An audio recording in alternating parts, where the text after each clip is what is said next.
आता बघूयात पुणे जिल्ह्यातील टॉप 9 बातम्या। महावितरणच्या वीज दर प्रस्तावाला विरोधक आता विरोध करणं ग्राहकांसाठीच नुकसानकारक असेल, तर वीज ग्राहकांच्या आरोपांवर महावितरणकडून स्पष्टीकरण। पुणे पालिका परिसरामध्ये जीपीएसच्या 2 नव्या रुग्णांची नोंद, शहरामध्ये एकूण रुग्णसंख्या आता 215 वर।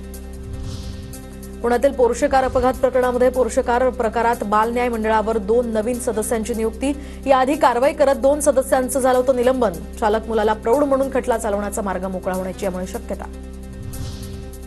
पुण्यातील तळेगाव नगर परिषदेच्या अधिकारी आणि कर्मचाऱ्यांकडून नाले सफाई, तर पावसाळ्यापूर्वीच साफसफाईची मोहीम सुरू। पिंपरीतील 58 आरो प्रकल्पांवर आता कडक नियमावली, महापालिकेनं दिलेल्या अटी आणि शर्ती तसंच नियमांचं पालन करून अधिकृत परवानगी देऊनच प्रकल्प सुरू ठेवण्याचे आदेश। पुण्यातील बालभारती पौड फाटा रस्ता मार्गी लागणार, तर आता रस्त्याच्या कामाला विरोध करणारी नागरी चेतना मंचाची याचिका मुंबई हायकोर्टानं फेटाळली। गेल्या 1.5 वर्षांपासून रस्त्याची प्रक्रिया झाली होती ठप्प। जेजुरीचं ग्रामदैवत जानाई देवीच्या मूर्तीची प्राणप्रतिष्ठा आणि कलशारोहण सोहळा दिमाखात संपन्न, 5 दिवस चालला हा भव्य सोहळा।